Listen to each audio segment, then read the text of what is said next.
Hello and welcome to this video. So I just wanted to do a quick video to show you how easy it is to change a belt buckle.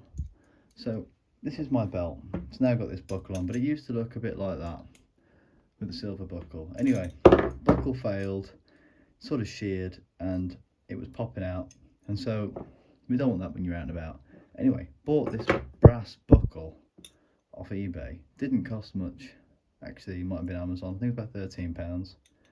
But it's literally a case of, if your belt allows for it, you take this rivet out, which is done with a screwdriver.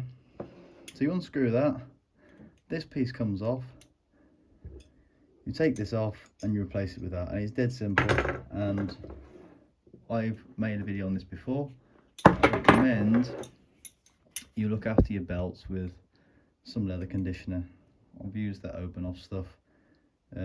It's from the States, pretty good actually. It's pretty nice stuff, beeswax, but look at that, you can't beat that, and adds a different look to it, but it's dead easy. Give it a go.